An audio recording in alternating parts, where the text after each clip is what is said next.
Oh là là.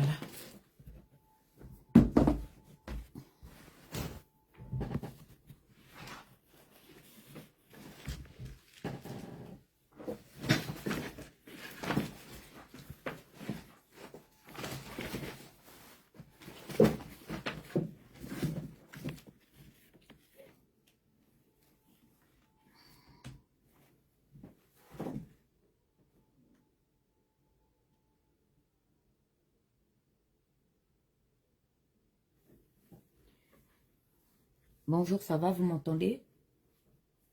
Pardon, partagez s'il vous plaît. Ceux qui peuvent...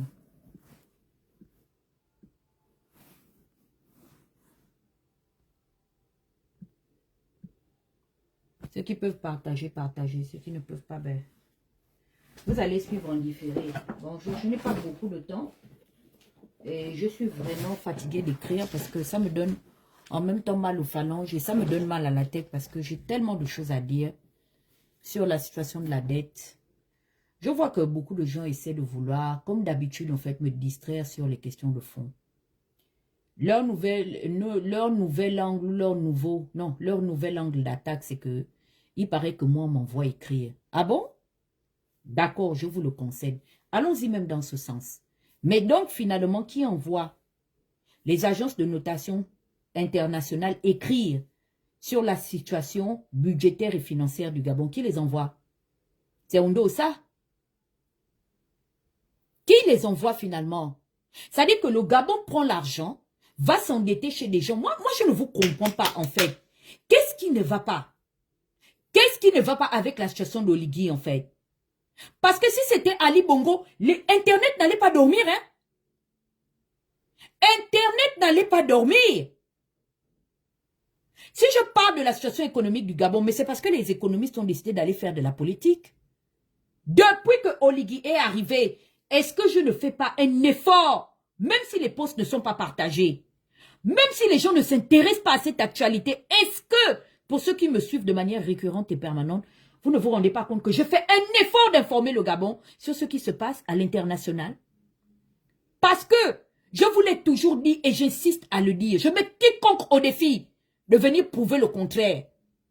Que notre ligne budgétaire, l'organisation du budget de l'État, là, les moyens qu'on s'en va chercher là, pour faire le budget de l'État là, hein, qu'on établit notre budget autant pour moi. Plus de 40% de notre budget repose sur les emprunts extérieurs. Je ne parle pas de ça tous les jours ici. S'il vous plaît, tapotez mon live, dites-moi si vous me recevez. Mais c'est quand même incroyable en fait.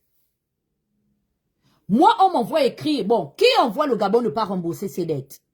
Vous ne savez pas que c'est quelque chose de tellement clair, net, simple et limpide. Vous empruntez de l'argent chez les gens. Mais c'est tout à fait normal que les propriétaires de l'argent là mettent les yeux sur l'argent emprunté.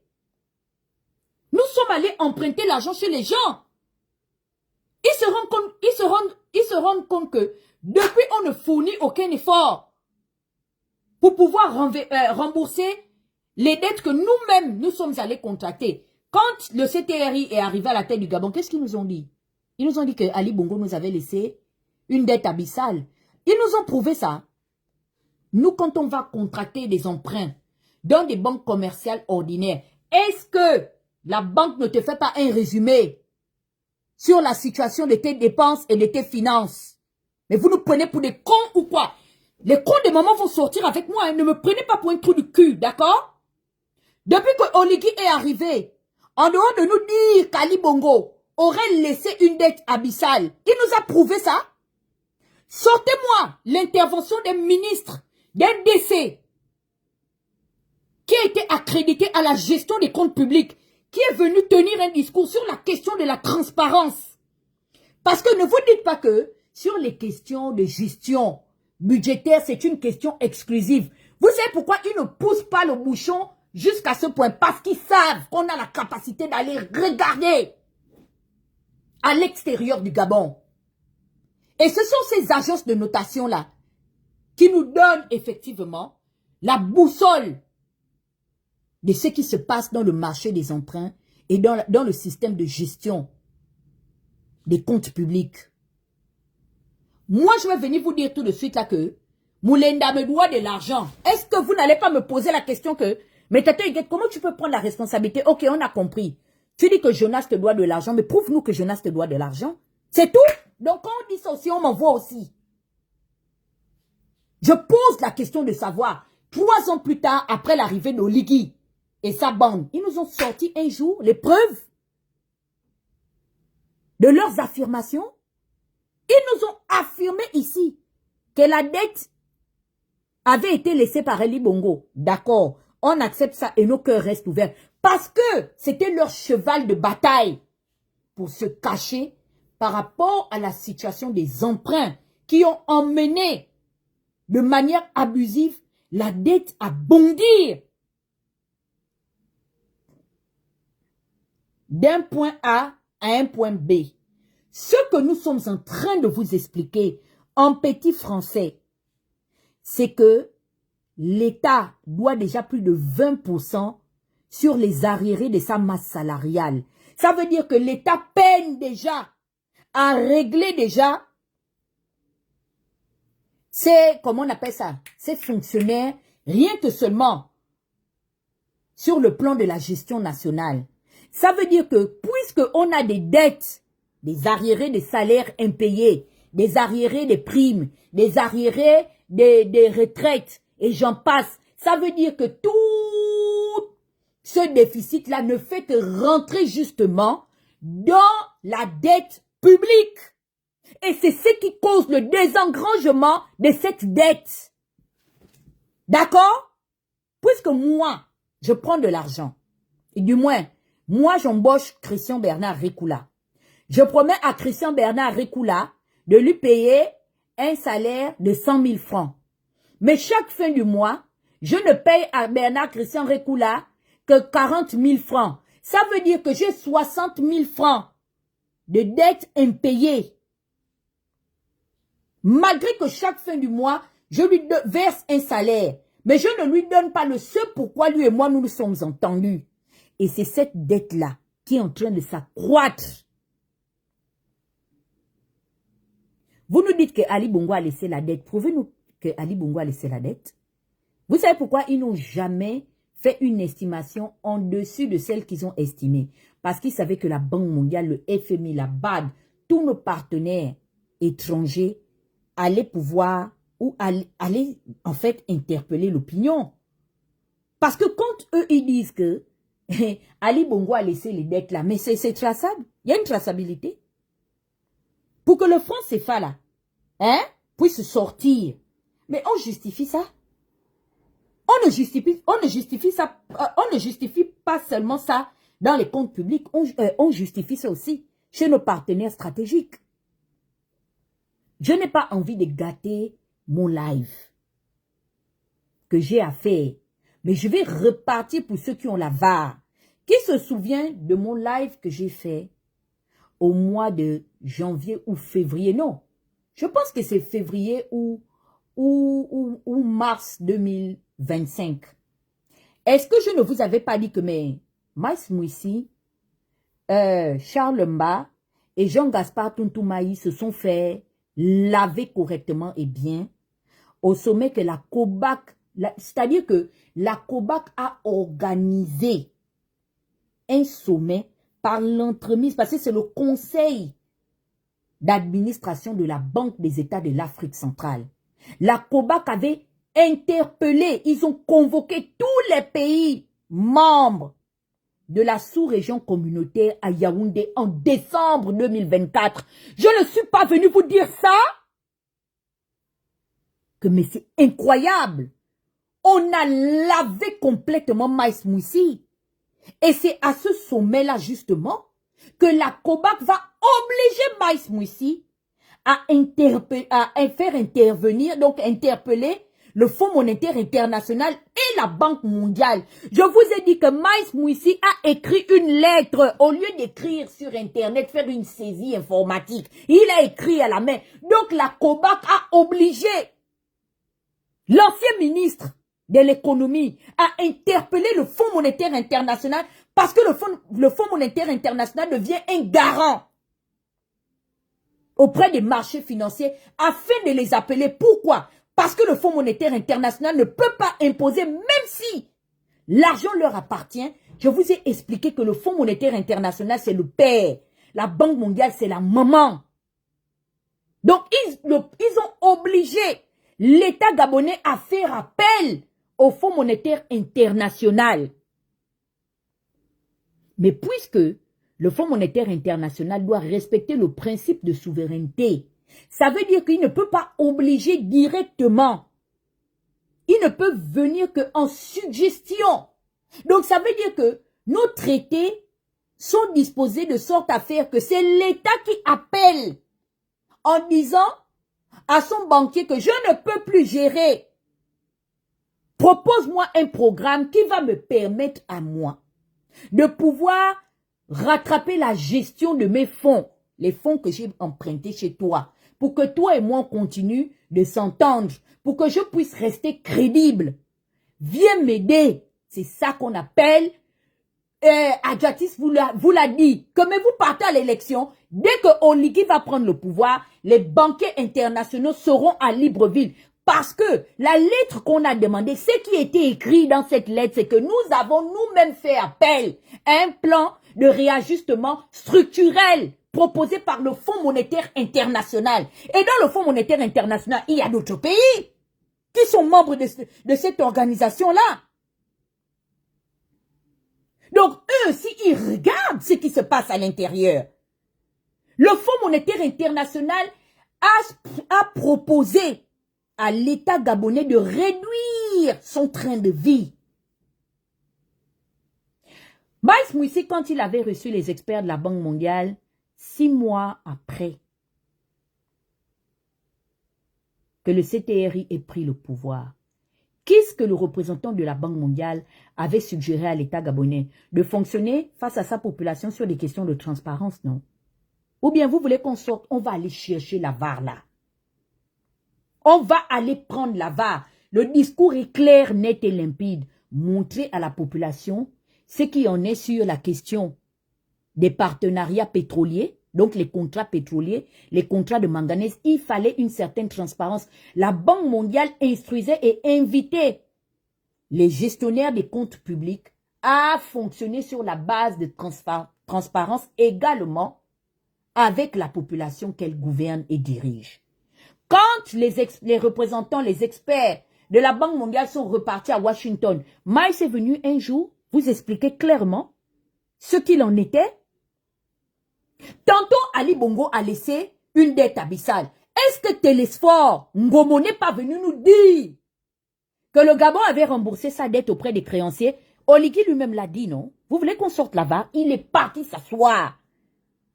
Ici, là, à côté, au mois de février, dans le propre show qu'il avait organisé à la télévision gabonaise, où il regardait clairement les Gabonais à travers les caméras qui étaient en face de lui, où il nous garantissait que lui, il n'avait aucune dette auprès de ses créanciers, non? La question que j'ai posée aux spécialistes de la gestion des comptes publics était de savoir si nous avions remboursé ou du moins nous avions garanti le remboursement du stock de la dette, ou nous étions encore en train de nager sur la question des remboursements, du remboursement contracté par les intérêts de la dette, du stock de la dette. Est-ce que je n'avais pas posé cette question? Qu'est-ce que Jean-Gaspard Haï disait lorsque Modis a frappé la première fois le coup de marteau pour dire que nous allons abaisser consécutivement la note souveraine du Gabon? Je n'étais pas venu vous dire que la COBAC risque de, comment on appelle ça, de prendre des restrictions très, comment on appelle ça, très sévères, parce que nous sommes en train de traverser une situation de dévaluation monétaire en Afrique centrale. Je ne suis pas venu vous dire ça. C'est pour ça qu'elle a appelé les pays membres de la Banque communautaire à avoir une attitude responsable sur la situation des emprunts. Pourquoi? Parce que lorsque Donald Trump est arrivé à la tête de son second mandat, il a été clair. Je vous ai expliqué avant hier, sans savoir que Fitch allait frapper. Que Donald doit certainement aujourd'hui prendre des réformes sur les questions de l'afflux des taux migratoires parce qu'il est soucieux aussi, par rapport à la question ou sur la question aussi de la dette abyssale des États-Unis d'Amérique. Et eux, ils estiment que dans leur bilan de gestion, ils ne sont plus à même de pouvoir gérer ou accueillir encore des nouveaux migrants. Et c'est tout à fait normal.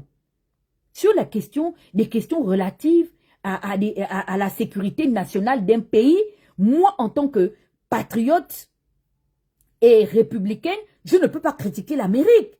Parce qu'il en va ici d'une question de souveraineté nationale. Quand Trump est arrivé à la tête de son deuxième et second magistère, qu'est-ce qu'il a dit? Il a convoqué le patron du Trésor fédéral américain ainsi que tous les patrons des institutions financières américaines. Et ensemble, à l'unanimité, ils ont estimé que ils ne pouvaient désormais au préalable pouvoir prêter à des pays qui étaient en voie comment on appelle ça, de remboursement convenable par rapport au plan de réajustement structurel que ces institutions imposaient auprès de leurs clients.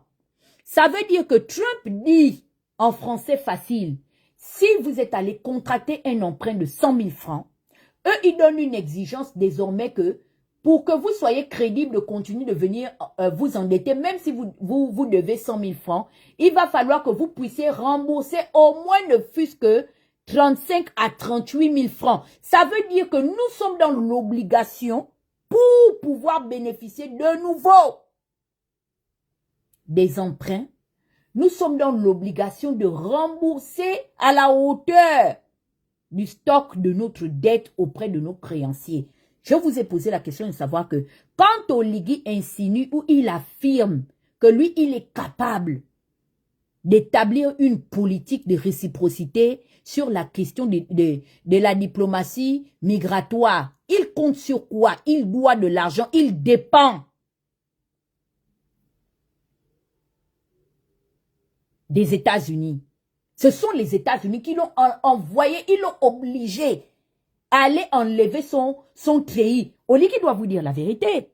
Oligui n'est allé enlever le treillis que parce que lorsque il venait pour vouloir, ou du moins il envoyait ses ministres pour aller discuter ou venir supplier les institutions financières internationales pour pouvoir encore contracter des dettes. Les gens disaient, on ne donne pas les dettes aux putschistes. On ne parle pas avec des gens qui ont des armes et les treillis. C'est eux qui ont poussé Oligui. Vous pensez que Oligui est allé troquer son treillis pour la veste? Pourquoi? Mais c'est parce qu'il comptait sur les emprunts extérieurs. Maintenant, venons sur la situation de la dette ayant été laissée par Ali Bongo. Ok, on vous accorde ça, monsieur Jean-Gaspard Tontomayi. On va courir sur le métal. Vous allez nous sortir le cahier des comptes publics. Ça veut dire que si quelqu'un ment, parce que quelqu'un va mentir, vous pensez que...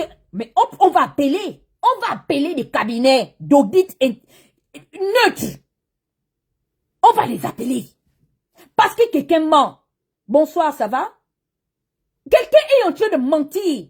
On va appeler des lois. On va appeler tous les cabinets d'audit internationaux. Parce qu'il y a forcément quelqu'un qui ment. Vous savez pourquoi ils ont dit que Ali Bongo n'a pas laissé une dette de 10 000 milliards? Parce que s'ils disaient ça, la Banque mondiale et le FMI allaient sortir dans le dos avec Fitch Ratings.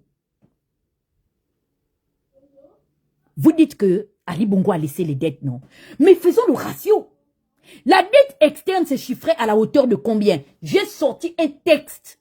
Preuve de Brice Alianga la cruche datant de il y a 7 ans. Sur le fait que la dette du Gabon avait été désengrangée à la hauteur de B. Mais malgré ça, Fitch Ratings avait félicité les plans de mesures de réajustement structurel proposés par le gouvernement d'Ali Bongo Ondimba que nous, à l'unanimité, je m'inclus à l'intérieur, avons traité des médiocres. Je vous donne 2 semaines. Quelqu'un n'a qu'à dire que je mens.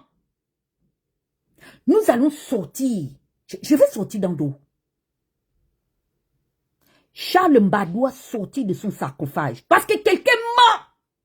Tantôt vous dites, vous avez déjà vu, je vous prends juste un exemple. Moi j'ai ma carte de crédit. Ok? Je vous prends un exemple. En fait, je suis tellement énervée que ça me fait crier. En fait, je me pose la question de savoir qu'est-ce qui se passe. On nous a fétichés. Les Gabonais, on est dans l'envoûtement. Écoutez bien. J'ai ma carte de crédit, non? Ma carte de crédit, actuellement, se base à la hauteur de 3 000 $. OK? Dans ma carte de crédit de 3 000 $, la banque m'a expliqué que je dois rembourser à la hauteur, exemple, si dans les 3 000 $, là, j'ai dépensé, peu importe ce que j'ai dépensé.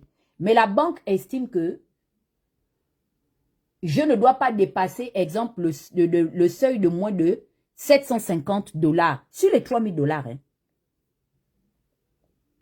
OK? Et que quand j'ai envie de rembourser, là, je dois rembourser, à exemple, si je dois payer ma carte de crédit par mois pour que la banque ne désengrange pas ma situation de ligne de crédit. Donc, ne touche pas à la réputation de mon crédit. Ils me disent que peut-être, Huguette, toi, on te propose de rembourser à minima 60 $ canadiens chaque fin du mois pour pouvoir ramener ta carte de crédit à 3 000 $.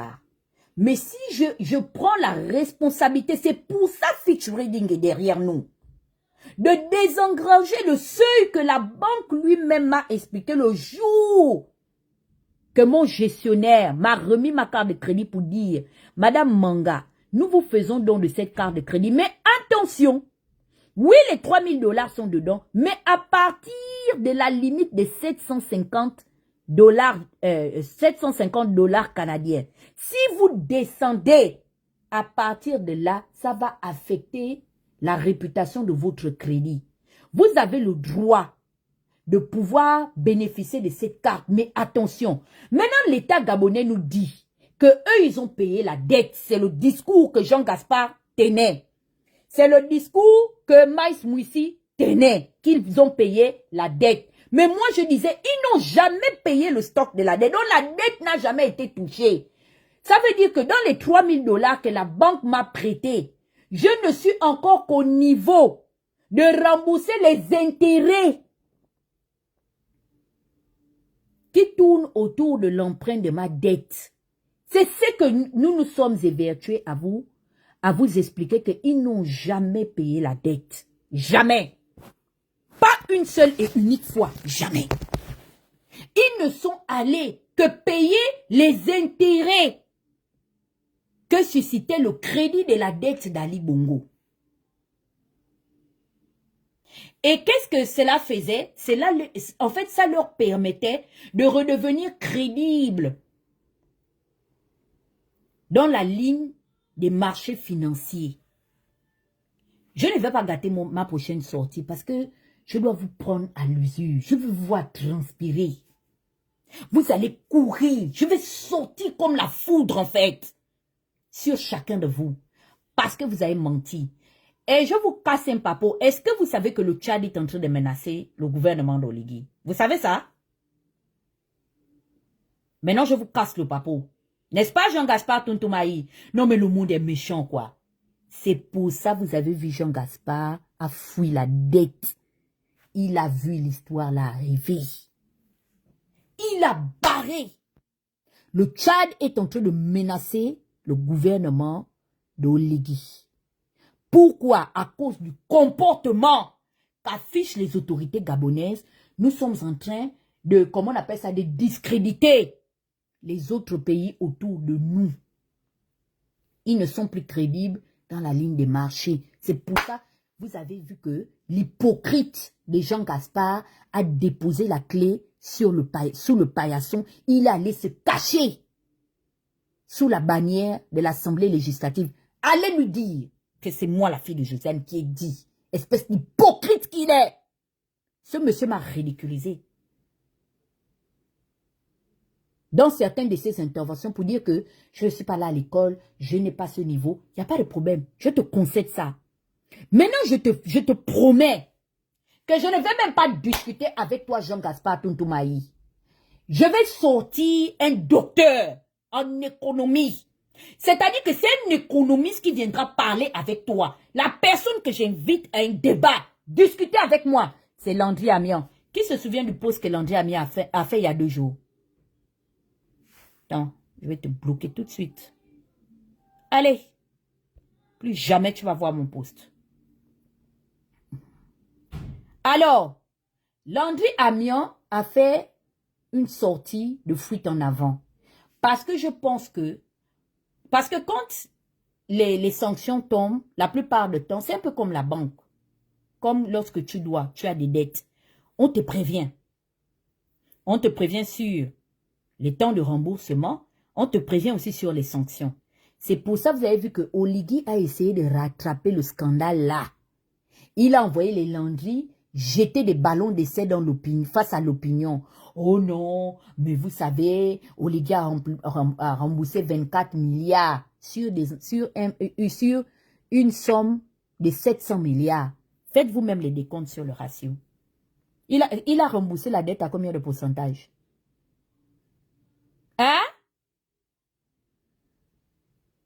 Et c'est ça.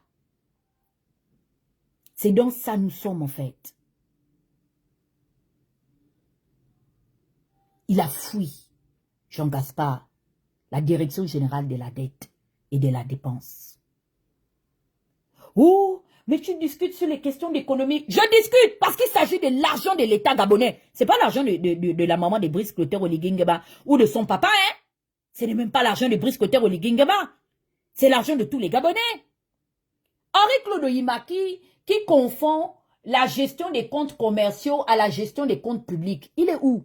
C'est pas Fitch Reading nous a dit ici au mois d'octobre que les prévisions budgétaires de 2026 sont irréalistes. Nous sommes où aujourd'hui? À combien ces chiffres? Les dettes sur la masse salariale. Et puis, comme je vous ai dit, posons-nous les bonnes questions sur le ratio. La dette externe, finalement, se chiffre à la hauteur de combien? Parce que quand on veut appliquer la réciprocité, c'est-à-dire que toi, tu me dois de l'argent. Non, mais Oligui c'est vraiment un maudit, en fait. Toi, c'est-à-dire que je prends un exemple. Hein. Ces gens,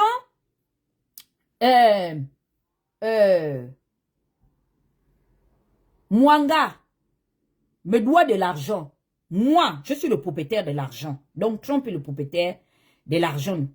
Et puis, lui, toi, tu me dois l'argent. Et puis, je te vois, ta femme organise les fêtes de Tabitha Dorcas. Tu te balades dans tous les pays du monde. Et puis, le jour que je prends la responsabilité de dire que non, je suis fatigué de vous prêter de l'argent et vous ne rendez jamais à temps. Parce que c'est ça la colère du Fonds monétaire international. Où est mon autre téléphone? On va lire ce que Fitch a dit. Et on va quitter sur ça. Que personne ne vous mente, hein? Que personne ne vous mente. La personne qui dit que je mens n'a qu'à sortir sur le méta. Écoutez ce que Fitch a dit. C'est quand même incroyable. La COBAC nous avait prévenu. La COBAC nous avait prévenu. Je vous dis que le Gabon, c'est un pays, si les gens peuvent s'enfuir, qu'ils fuient seulement. Sortez, hein? La misère qui va frapper. Parce que je me rappelle lorsque Fitch a fait son analyse du mois de janvier, Fitch avait déjà fait les pronostics de la situation budgétaire du Gabon au cours des 11 prochains mois. Ils sont même allés au-delà en annonçant comme un canot indicateur la situation du baril du pétrole en disant que mais comment des individus qui ont trouvé le baril de pétrole à 30 000. L'année qui a suivi, le baril du pétrole est tombé à 20 000. On dit que l'année 2025, le baril de pétrole, c'est un exemple, hein, coûte 10 000.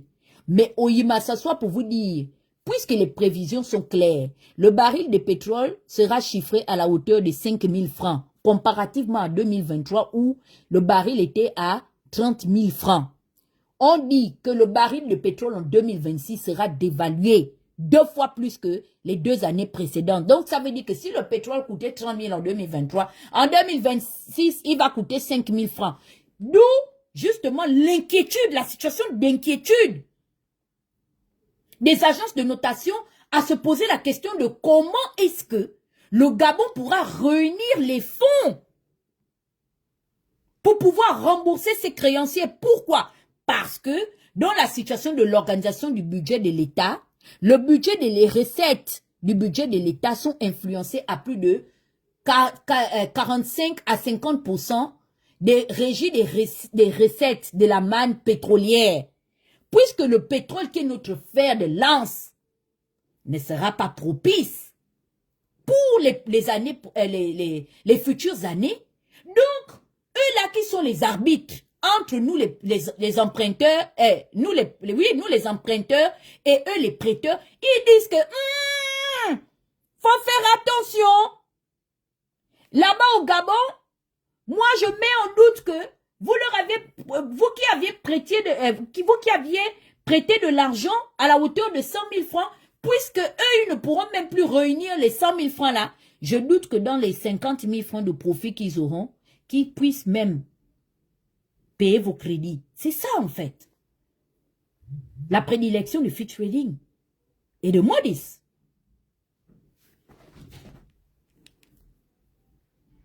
Je ne vais pas mettre du temps parce que je suis extrêmement occupée aujourd'hui. Très occupée. Là où je vous parle, là, je ne suis même pas à la maison. C'est-à-dire que le truc là m'énerve tellement que j'en perds le sommeil. Je suis horrifiée par ce qui va arriver au Gabon. J'ai peur. Écoutez ce que Fitch disait déjà le 16 octobre 2026. Fitch a dit le 16 octobre que le projet de loi des finances PLF 2026 du Gabon, chiffré à la hauteur de 7 023,3 milliards de francs CFA avec un besoin de financement estimé à 3,213,3 milliards de francs CFA, suscite de vives réserves de la part des analystes internationaux. L'agence de notation Fitch Ratings estime que les ambitions budgétaires du gouvernement gabonais, notamment un déficit projeté à 15% de notre PIB, parce que là c'est monté à 20%. Ça veut dire qu'on ne paye pas les salaires de manière convenable. Si le salaire de quelqu'un est à 200 000, l'État gabonais est arrivé au niveau où maintenant on vous paye seulement même ne fût-ce que 70 000. Les 130 000 là, l'État ne peut plus payer ça. On dit que c'est une hausse spectaculaire de 570% des dépenses d'investissement. On investit dans quoi? C'est quoi la priorité des dépenses d'investissement du gouvernement de la 5e République? Selon Fitch, ces objectifs seront empêchés par des contraintes de financement. Ça veut dire qu'on a l'ambition de le faire, mais on ne pourra pas le faire. L'agence prévoit plutôt un déficit bien plus que modeste, autour de 2% du PIB, et une croissance économique de 2,6% en 2026, loin des 7,9% avancés par les autorités gabonaises. La même chose, ce sont les mêmes. Ali a laissé la dette, mais montrez-nous la dette. Prouvez-nous la qualité des dettes que Ali a laissées. C'est où? Sortez les preuves. Selon Fitch, pour financer son plan, le Gabon compte lever 60% des fonds sur le marché intérieur de 40%. Il compte lever 60% des fonds sur le marché intérieur, donc sur les emprunts régionaux intérieurs. Donc, aller prêter là-bas, dans les emprunts obligataires requis. Et 40% à l'étranger. À l'étranger, où il va aller prendre là, c'est où? Puisque lui-même, il est allé dans les fonds vautours. Il va aller où? Trump est clair. Il ne veut voir personne au seuil de ces banques internationales si vous n'êtes pas à même de respecter le plan de réajustement structurel qu'imposent ces institutions de Bretton Woods. Vous ne respectez pas le cahier de charge. OIMA ne va pas dans les organisations financières et économiques internationales. Et pourtant, il a en charge le puissant ministère de l'économie. C'est le seul ministre qui ne va nulle part. Vous savez pourquoi Oyema ne va pas là-bas? Parce qu'il est frappé par le conflit d'intérêts. Il sait très bien qu'on va ramener justement la situation de ces multiples fonctions. Il le sait. Donc, il sacrifie aujourd'hui la situation budgétaire du Gabon au profit de sa banque. C'est parce que, comment il s'appelle, M. Alain-Claude Bilibinze nous a dit, regardez comment le monde est méchant. Lorsque on a organisé récemment, je vous avais dit qu'il y a une réunion annuelle chaque année, presque en fin d'année. Si ce n'est pas au mois d'octobre, c'est au mois de novembre, où tous les plus grands argentiers du monde entier se réunissent. Le seul ministre qui n'y va pas, c'est Henri-Claude Oyema. Même là, à côté à Yaoundé, quand on dit que notre sommet de la sous-région économique centrale, il ne va pas. Sommet économique de la CEAC, il ne va pas. Votre Henri-Claude Oyema.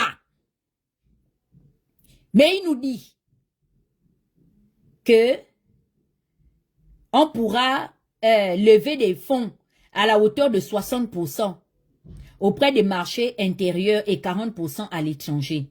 Mais Fitch souligne que le marché obligataire de la CEMAC est tendu. Pourquoi? Parce que la CEMAC nous avait dit que il trouve que le Gabon les met en situation de stress financier. Ça là, ça fera l'objet d'une intervention ultérieure, d'une prochaine intervention. Qu'est-ce que je raconte? Donc, Fitch même sait que nous ne sommes plus crédibles auprès de nos frères de la CEMAC. Donc, ça veut dire que adios caramba, les 60%. Hein? dont rêvait Henri-Claude Oyema, ça ne viendra pas. Et doute fortement de sa capacité à absorber un tel volume d'emprunt. Vous savez pourquoi ils ne vont pas nous prêter? Ils ne vont pas nous prêter parce que nous sommes devenus aujourd'hui une avalanche vis-à-vis d'eux. Le fait qu'on se comporte de manière désinvolte, ça les décrédibilise aussi au jour d'aujourd'hui dans la ligne des marchés. Comment se fait-il que moi, je vais aller emprunter de l'argent et je me rends compte que Christian Récoula est en train de foutre le bordel auprès des gens qui ont l'habitude de nous prêter à tous de l'argent. Donc, quand moi, je vais chez les prêteurs qui me prêtent de l'argent, me dit que mais, on ne peut pas te prêter de l'argent. Regarde le comportement de Christian Récoula. Et pourquoi Christian Récoula me fait payer justement son mauvais comportement? Parce que nous sommes condamnés à utiliser la même monnaie, non? Voilà. Allez-y demander à vos professionnels de l'économie. Ils vont vous expliquer pourquoi le Gabon est aujourd'hui le fer de lance qui fera en sorte que notre franc CFA sera dévalué. Donc, nos frères et nos partenaires de la sous-région ne pourront pas absorber un tel volume d'emprunt. On oublie ça. Surtout, l'agence juge peu probable que le FMI approuve un nouveau programme. Ça, c'était au mois d'octobre, non? 2025. Un nouveau programme tant que le Gabon maintient un déficit aussi élevé. J'essaie de vous parler en langage tout court. Je sais que ce n'est pas facile. Moi-même aussi là, je ne comprends pas. Mais j'essaie de comprendre. C'est le français facile que je vous dis. Je vous répète encore. Trump dit, on ne nous prête rien. Même pas un radis. Tant qu'on ne montre pas que nous sommes en situation progressive du réemboursement de nos dettes auprès de ces institutions. Donc, votre programme et votre décret, vous savez ce que vous allez faire, hein? Pendant les fêtes, là, quand vous irez aux toilettes, allez chier tout ce que vous avez mangé et bu, là. Hein? Mettez ça aussi là-bas, votre décret. Vous tirez la chasse sur sa bande de mendiants. Genre, moi, vous me devez de l'argent et puis vous voulez m'insulter dans votre gouvernement à la con? Attendez un peu, on va montrer ça à Trump. Mais vous êtes malade, en fait. Vous qui vivez de l'Eldorado américaine, vous pouvez vous passer des États-Unis? Regardez-moi, c'est pas votre destination de rêve? Dès que vous finissez de voler l'argent des caisses de l'État, vous partez réinvestir ça où? C'est pas vous allez acheter une maison là-bas? Hein? Dans les quartiers UP? Donc vous pouvez parler aux États-Unis, bande de mendiants, payez les crédits! Payez les crédits des États-Unis, je vois! On dit, or l'obtention d'un accord avec le fonds est essentielle. Donc il faudrait que le Gabon se donne les moyens de rentrer dans les bonnes grâces du FMI parce que le FMI est, comme je vous ai dit, notre garant dans le cours des marchés internationaux. C'est le FMI qui est l'indicateur. Ça veut dire que si tu ne t'entends pas avec le FMI, tu auras des problèmes pour rentrer ailleurs. C'est plus que important que nous puissions trouver un terrain, que nous puissions repartir dans les bonnes grâces du Fonds monétaire international. Donc, ils disent rassurer les investisseurs et éviter une dégradation supplémentaire de la note. Donc, ils nous ont même averti qu'avant qu'on ne dégrade encore supplémentairement parce que la note est à CCC. Et remarquez bien la dégradation de notre note. Cette fois-ci, notre note a été dégradée sur deux, comment vais-je dire, sur deux pans. La dernière fois, enfin là, au mois de octobre, ils nous ont dégradé sur les devises seulement, je peux dire même des devises extérieures. Mais vous allez remarquer que la note qui est tombée hier à 23 h a été dégradée également sur le plan de la monnaie communautaire. Donc, c'est-à-dire, on a reçu une double note. C'est-à-dire, c'est comme quand tu reçois un zéro, mais un zéro avec... Donc, vaut mieux la note 0. Là, on nous donnait la note CCC. Je peux comparer ça à une note 0. Mais vous imaginez quand on vous dit moins 15 sur ta note, ça veut dire que donc même sur le prochain devoir, même si tu gagnes là-bas 30, on tiendra compte des moins 15. Et c'est ce qui s'est passé aujourd'hui. Maintenant, ils disent que la note CCC est un niveau spéculatif très risqué en économie. Enfin, malgré une baisse attendue de la production pétrolière de moins 3%, le gouvernement table sur une hausse de 36% des recettes pétrolières grâce notamment à l'intégration d'Assala Énergie. Mais il faudrait qu'on vienne nous parler d'Assala. Mais cette acquisition financée par un emprunt alourdit déjà la dette publique qui pourrait atteindre les 90% du PIB. Ça veut dire que Oligui est allé prendre des dettes pour payer d'autres dettes qui ont alourdi l'acquisition d'Assala. On dit ça. C'est pas moi qui dis, hein, c'est Fitch Reading qui est en train de dire que l'acquisition financée par l'emprunt de l'État gabonais auprès de Genfor alourdit déjà la dette publique qui pourrait atteindre les 90%. Là, nous sommes le 16 octobre 2025. Maintenant, écoutons ce qui s'est passé cette nuit. Fitch a frappé. Fitch abaisse la note de crédit du Gabon en pleine crise de liquidité. Ça veut dire qu'on aura même des problèmes pour avoir de la liquidité au Gabon. C'est quelque chose qui ne s'est jamais fait, ni au temps d'Omar Bongo, ni au temps de Léomba, encore moins au temps d'Ali Bongo. Jamais! Et je prends cette responsabilité de vous le dire aujourd'hui. Donc, ça a été publié le 12e mois 2025 à 23 h 19. L'agence de notation s'attend à ce que le gouvernement accumule des arriérés de 2,0%. Donc, le gouvernement a des arriérés, donc des impayés. Tout ce qu'on essaie de nous mentir, Oligui a payé 24 milliards, qu'il a envoyé à... Amiens, tu vas venir dans l'arène, hein? Je t'invite. On va aller débattre. Les docteurs vont discuter avec les docteurs. Les totos, toi et moi, nous sommes un boîte macaroni, les bêtas de la politique gabonaise. On va discuter entre ma boule. Tu comprends? Parce que quand on voit là, et c'est ce que le président Laurent Gbagbo disait que quand on voit là, dans la vie, il faut savoir t'envoyer. Tu viendras défendre les 24 milliards que tu es venu brandir d'Oligui sur le ratio. Tu vas nous expliquer les profits du remboursement là. C'est la crédibilité que ça nous donne auprès des marchés financiers. On va discuter de ça. L'agence de notation s'attend à ce que le gouvernement accumule des arriérés de 2,0% du PIB comme source de financement en 2025. entraînant un déficit de trésorerie de 4,1% du PIB. Les déficits budgétaires sont projetés à 4,1% en 2026 et 4,4% en 2027. Maman! Les pressions sur la liquidité sont évidentes. Vous savez pourquoi c'est évident? Vous savez que les diplomates ne sont pas payés? Vous savez ça? Les diplomates ne sont pas payés.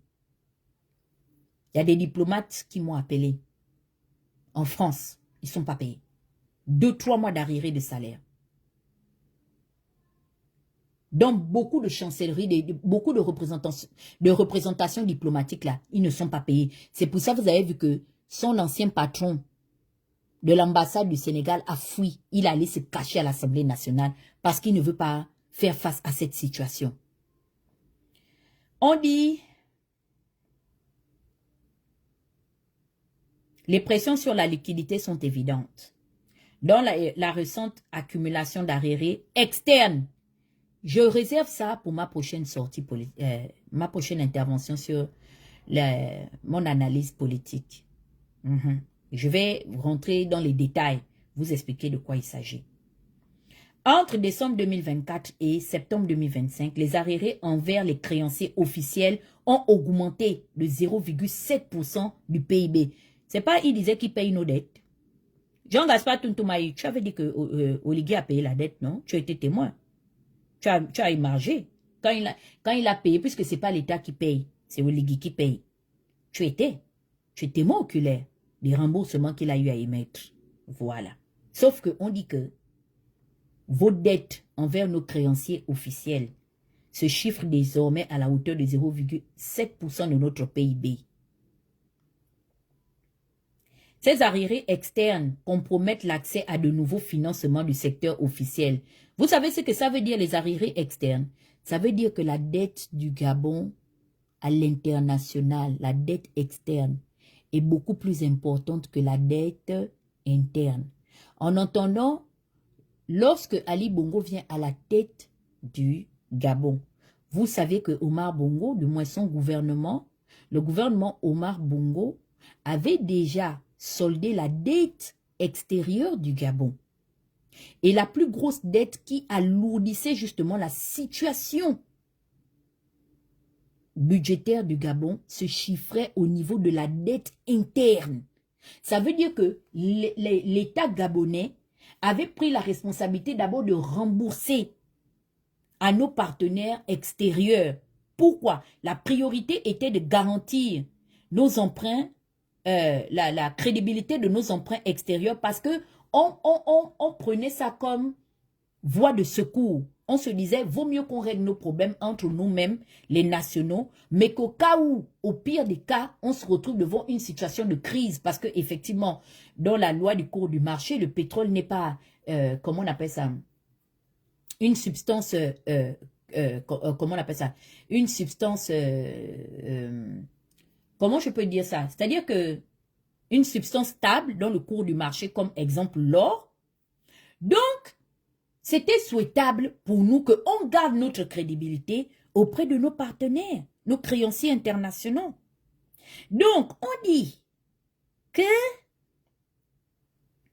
les arriérés ont augmenté officiellement à la hauteur de 0,7% du PIB. Je vous ai dit tout à l'heure quoi je vous ai dit tout à l'heure quoi à propos de mon texte, qu'on n'étouffe pas l'arbre dans la forêt, non. Comme dit Princesse, on ne combat jamais la vérité. Vous avez voulu étouffer, cacher, cacher, cacher. C'est sorti que bon, comme dit le phénix, c'est sorti dans l'eau. Aïe, ça fait mal. C'est ça là que Oligui était en train de vouloir déjà préparer l'opinion. Quand Macron vient, ça dit que j'ai compris le schéma. Quand Oligui fait son discours devant Macron, Oligui veut préparer l'opinion. Oh non, les Bongos se sont enfuis. Ils ont laissé une dette abyssale au Gabon. Mais comment il y a la dette abyssale? Toi-même, tu dis que tu as payé tes dettes à Oligui. Tu as déjà vu que lorsque tu rembourses la dette que tu dois à ta banque, la banque ne rehausse pas ta ligne de crédit? Hein? Oh là là. Non, mais tu es malhonnête, hein. Voleur. Toi, ce mot, tu es malhonnête. Et puis, tu es plus bête encore que ce que je ne l'aurais imaginé, en fait. Tu es un autiste. Un débile, en fait. Écoutez bien. Ces arriérés externes compromettent l'accès à de nouveaux financements du secteur officiel. Les arriérés intérieurs envers des fournisseurs qui se levaient à 13,2% de notre PIB devaient avoir augmenté en 2025. Donc, ça veut dire que la dette interne est à l'agonie. Je vous envoie un message à tous ceux qui comptent. Tous ceux qui... Excusez-moi, je suis obligé de rire. C'est là où TikTok est bien. Vous qui rêvez matin, midi et soir, qui vous baladez souvent là, dans les ministères des comptes publics là-bas, où on vous dit non, mais écoutez, le ministre, allez voir le président. Vous n'aurez rien. Hey, maman. Vous n'aurez rien. La dette publique, la dette interne, la dette nationale est à l'agonie. Non mais, c'est bon. Le 12, c'était le 12. Le sauveur, il est venu nous sauver. Voilà votre sauveur. Et vous savez quoi? J'ai compris pourquoi il impose la taxe. Il impose les taxes parce qu'en fait, le gars, il va s'endetter et il se tape le luxe. Non, mais le culot, en fait, de venir, en fait, rembourser ou du moins faire rembourser ses dettes dans nos poches. Vous irez payer les factures d'électricité matin, midi et soir. Vous irez payer les factures de téléphonie et je ne sais pas, des redevances de ceci et de cela pour que Oligui se gave. Et en plus, par rapport à ce que dit Fitch, ça veut dire que la priorité n'est même pas de rembourser les dettes. Ça veut dire que dans les recettes, dans le principe des recettes amassées, des profits de l'État gabonais, Oligui mange tout. Il siphonne. Il ne paye pas. Il ne rembourse pas ses dettes. Oligui ne paye pas ses factures. Comme ils ont l'habitude de ne pas payer l'AICG. Vous vous rendez compte que la population doit aller rembourser les crédits que ceux qui ont gouverné sont allés contracter. C'est-à-dire un argent qui n'a jamais été mis en profit pour nous, notre épanouissement, pour notre développement, à tous les niveaux, à toutes les échelles de la société. Mais nous, on vient... Mais imaginez un peu, hein, vous êtes dans votre maison, parce que c'est ce qu'Oligui fait. Je vous prends juste l'exemple. Vous êtes assis chez vous, vous n'avez envoyé personne aller prendre la dette. Hein? Un matin, un groupe de personnes vient vous entourer pour vous dire qu'on va vous bastonner ou on va vous jeter en prison. Tu poses la question que vous voulez m'amener en prison où? Oh non, on vous amène en prison parce que votre fille ou votre femme est allée contracter une dette. Est-ce que c'est juste? Ça ne va pas vous énerver. Ça dit que ça là même encore, si on te met même en prison, même encore, ça va. Parce qu'au moins là-bas, tu dors gratuit. L'État paye le courant, l'État te paye à manger, l'État te paye l'eau, l'État te paye le loyer. Mais nous, on dit non. Non seulement on nous jette en prison, donc la prison c'est la misère, l'état de misère. De deux, on dit que dans notre misère là, c'est-à-dire que dans les salaires que l'État nous paye, parce que l'État devait nous payer à 100 000 francs. Hein?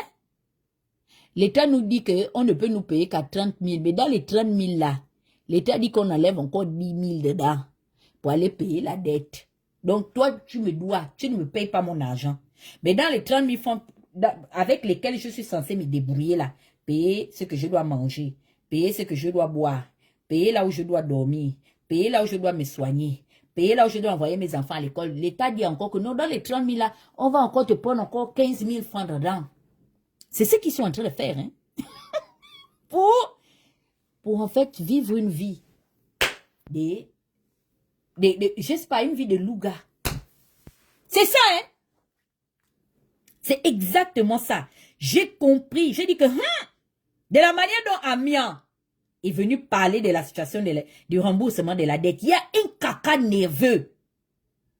Et vous savez, ils ne peuvent plus longtemps mentir sur la famille Bongo Ondimba. C'est pour ça que vous voyez que les dénonciations de Noureddine sont importantes. Parce que les dénonciations de Noureddine démontrent que, même dans leurs avoirs amassés à eux, que ce soit de manière juste ou injuste, il y a eu rétrocession. Il y a eu rétrocession des dividendes. Il y a eu rétrocession sur le patrimoine des biens. C'est parti où? Que dit l'agence judiciaire de l'État? L'argent a été enregistré où? À quel nom? Sur quel compte? Les profits, c'est où? L'argent là est parti où? Les avoirs là, retrocédés par la famille Bongo Valentin, c'est où? On a classé ça où? Vous avez vu pourquoi est-ce que l'affaire là ne fait que jazzer, non? Maintenant, on dit, Fitch ne s'attend pas à ce que le Gabon obtienne un nouveau programme du FMI. Donc, ce que Fitch avait déjà dit en octobre 2025, Fitch répète ça encore, nous sommes le 20 décembre 2025. Ils disent que Donald Trump, alias Papa Maga, Make American Great Again, ne va pas permettre au FMI de nous prêter de l'argent. Donc, ils s'en foutent qu'Oligui applique les rapports de réciprocité. Il dit qu'on doit ouvrir nos culs et qu'on mette le décret d'Oligui à l'intérieur. On tourne ça. On chie ça, même si on veut en vomir. I don't give a fuck, man. Il s'en fout. Il veut son argent. Allez payer son argent. Où est le bongo? Where is that fucking money? C'est où? AD, give me my fucking money back. Give me my money back. C'est le seul langage, le seul. C'est pour ça que le Gabon est sur la liste. Et allez, foutez-les-moi tous dehors, une bande de mendiants.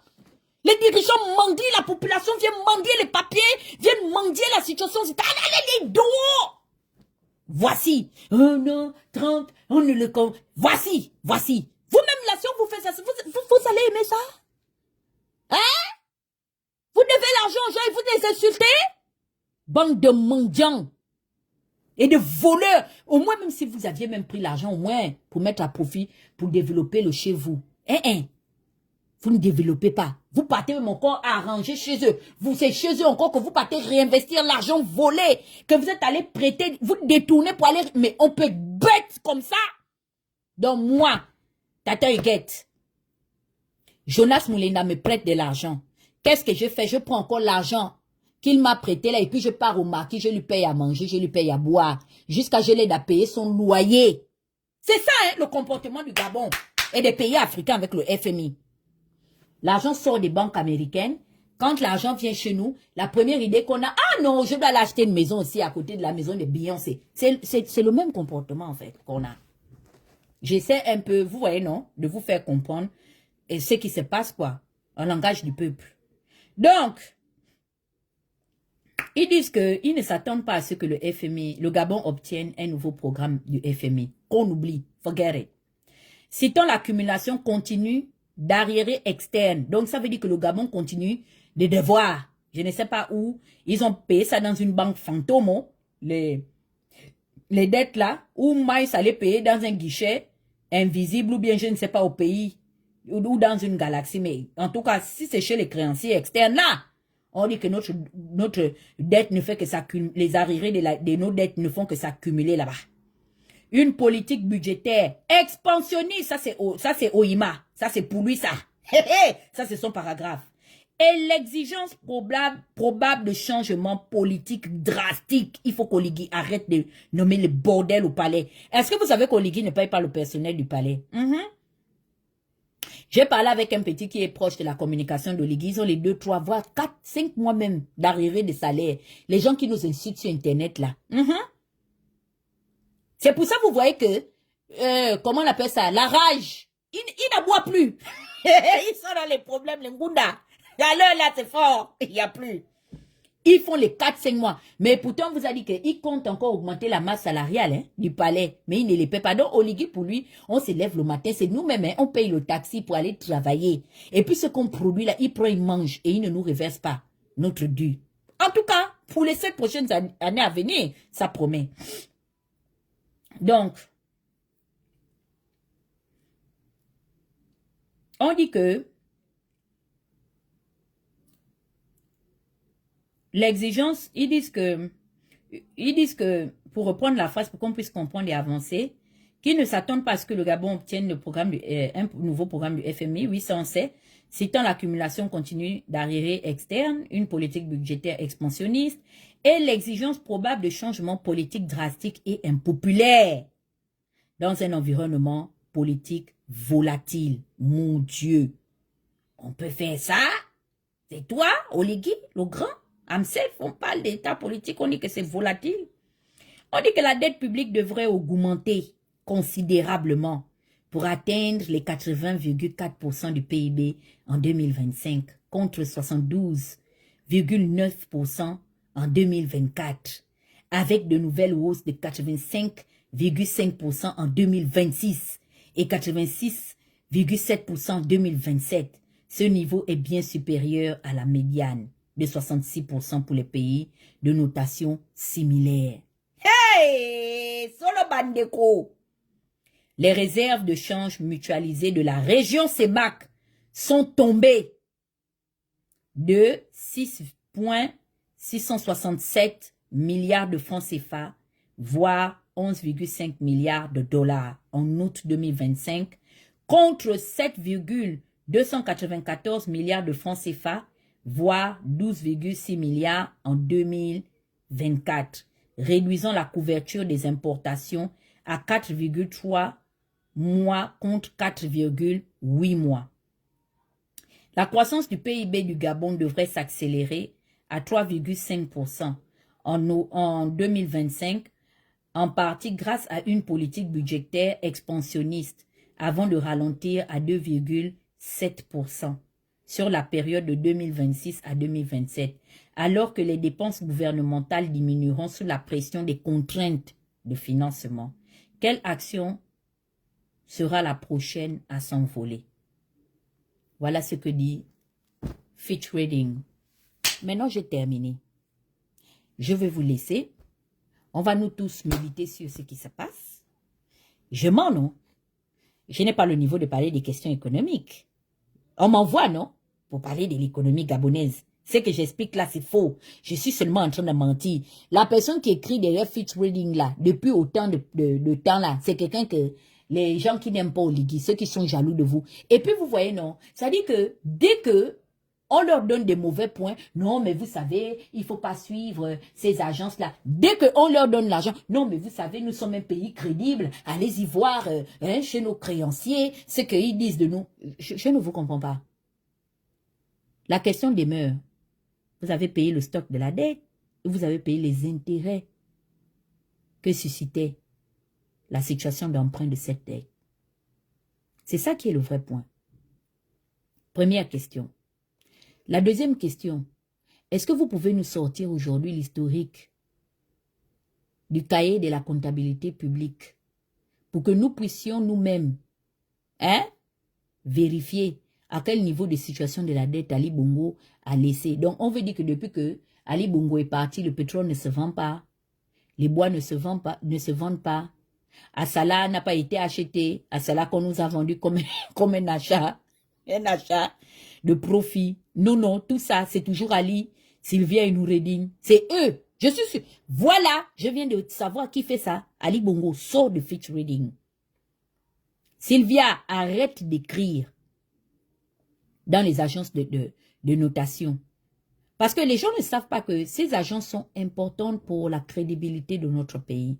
Ce sont ces agences qui sont comme une... comment on appelle ça? C'est comme un map, en fait. C'est-à-dire que on a besoin de l'opinion de ces agences afin de pouvoir attirer les investisseurs. Les mêmes investisseurs qui viennent au Gabon, comme disaient les enfants la dernière fois sur mon live, c'est plus Princesse ou le Phénix, vous les kidnappez, en fait. Vous kidnappez des personnes, des investisseurs, des communautés étrangères, faites tout et n'importe quoi. Maintenant, on va observer ce qui va se faire. Jean Gaspard, viens nous répondre. Tu as fui la direction générale de la dette. Le jour que tu es parti, tu as fait tout un discours. J'ai ça là-bas. J'avais seulement fait que tchac. J'ai gardé ça. J'ai dit qu'un jour, ça va nous servir. Explique-nous. Tu dis que non, tu pars avec le sentiment d'avoir accompli de grandes choses. Tu remercies le dynamisme de toutes les personnes qui ont été, qui t'ont accompagné au cours de ces derniers mois, avec qui tu as travaillé. Vraiment, tu glorifies ou tu magnifies vraiment le bon travail que vous avez eu à accomplir. Mais venez nous parler de l'efficacité de ce travail-là. Nous sommes fatigués tous les jours. Oh non, tel est diplômé. L'expertise des choses nous a démontré que sur le plan de la pratique, vous avez montré vos limites. Hein? Parce que vos acquisitions académiques là ne sont restées que sur le plan de la théorie. Oh? Lorsqu'on vous met à la gestion des choses, on voit où le pays ne va nulle part. Oh? Donc, l'affaire là, on fait comment? Je suis en train de mentir, je diffame comme toi, qui avait diffamé sur Maître Gisèle Eyue, que tu as fui. Tu as vu l'avalanche arriver. Et tu es allé te cacher pour vouloir jouer le fils du peuple. Ça ne fonctionne plus, Joe. Viens nous parler de ton bilan à la direction générale, de la dette publique. Viens nous parler de ça. Donc, merci de m'avoir écouté. On va se dire à bientôt. Je repars. Terminé. Je suis là en train de travailler. Si je vous montre ce qui est en bas là-bas, pardon. Bye bye. Ciao.